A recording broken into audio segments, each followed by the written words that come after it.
The night was heavy with tension. Behind closed doors, a fragile figure lay trembling on a hospital bed. Gao Tu's body convulsed as another wave of pain struck, leaving him gasping for breath. He had always been afraid of this day, not of becoming a parent. No, that thought had once filled him with warmth. But of the moment his body would be forced to endure something it was never strong enough for. Years of suppressing his instincts with inhibitors had left him weak, fragile, broken inside. And now, that broken body was expected to bring life into the world. The monitors beeped in frantic rhythm. Doctors shouted orders. Nurses rushed with supplies. But through it all, Gao Tu could only think of the one thing missing. Shen WenLang. The alpha whose presence could have steadied him. The scent that could have eased his instincts. The embrace that could have anchored his soul. But he wasn't there. He hadn't been for years. Another contraction tore through him, and Gao Tu screamed. The sound was raw, filled with agony and despair. His hands clawed at the sheets, desperate for something, anything to hold on to. But the only thing that answered was the hollow echo of his own pain. His condition is deteriorating. A doctor barked.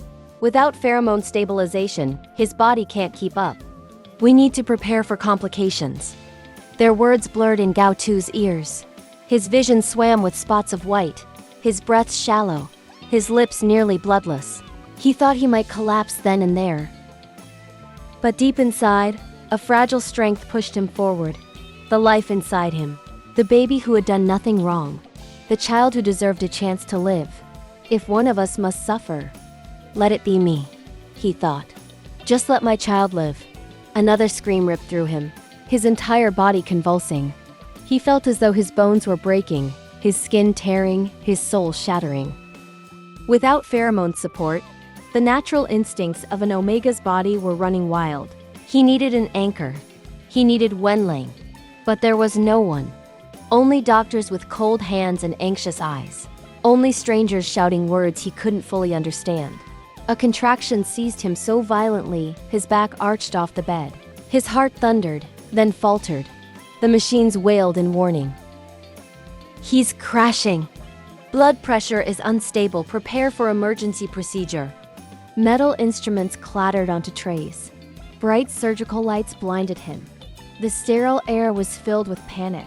Through the haze of pain, Gao Tu's thoughts scattered. He remembered the warmth of WenLang's hand years ago. The way his scent could calm even the stormiest night.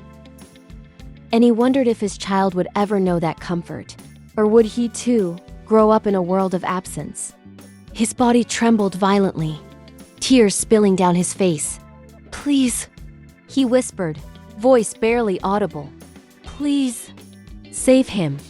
Save my baby. The words cracked like glass, disappearing into the chaos of the room. And then, a sound. Small, fragile, but louder than anything in the world. A cry, a newborn's cry. The doctors moved quickly, placing the tiny infant into the arms of a nurse. The baby was small, too small, his cry thin and trembling. But he was breathing. He was alive. When the nurse brought him closer, Gao Tu's fading eyes filled with tears. His trembling hands reached out, barely strong enough to hold the bundle. But when the baby was laid against his chest, warmth spread through him. His son, his precious son. The child's skin was soft against his own. The cries quieted, as though the baby knew he was safe in his parents' arms. And for a moment, despite the blood, despite the pain, despite the looming shadow of death, Gao Tu smiled. You made it, he whispered, tears rolling freely. You're here. You're alive. That's all that matters. But the whispers of the doctors at his bedside painted a grim picture. Severe blood loss. His system is failing. We can't guarantee he'll last the night. Gao Tu heard every word, and yet he didn't let go. Even as his arms shook under the weight of the small bundle, he held his son closer, pressing his lips to the baby's forehead. I'm sorry. His voice cracked, barely a breath. I couldn't give you the family you deserve. I couldn't give you your alpha. I couldn't give you him. His tears fell onto the blanket one after another. But I'll give you everything I have left, even if it's only my last breath. It's yours. The baby stirred, tiny fists curling as if to answer. And for the first time that night, Gao Tu felt a fragile hope spark in his chest. The hours that followed blurred into endless pain.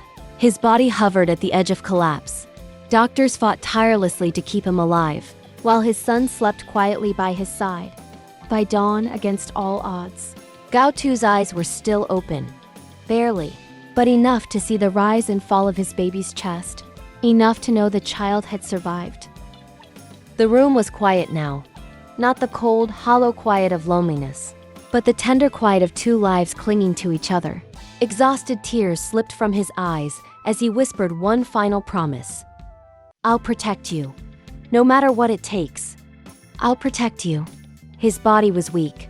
His spirit was scarred. But his love was stronger than all of it. And so the most painful, most beautiful night of his life came to an end. A night where he almost lost everything, yet gained the one thing worth living for. 3 years later, when Shen WenLang finally walked back into his life, this night still lingered like a shadow. The night where Gao Tu gave birth in blood and tears. The night where he fought death itself to keep his son alive. The night WenLang wasn't there. And no matter how much time passed, that truth could never be erased. And so, Gao Tu's son came into the world, not with joy and celebration, but with blood, tears, and unbearable silence. That night carved scars too deep to ever heal. He held his child for the first time with trembling arms, knowing he had survived by a thread. Knowing he had done it alone. For 3 years that memory lived with him. The loneliness of that hospital room. The way the doctors whispered that he might not live until morning. The emptiness where his alpha should have been.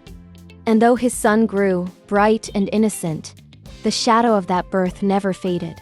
When Shen WenLang finally returned, the sight of the child's eyes should have been a miracle. But for Gao Tu, it was also a wound.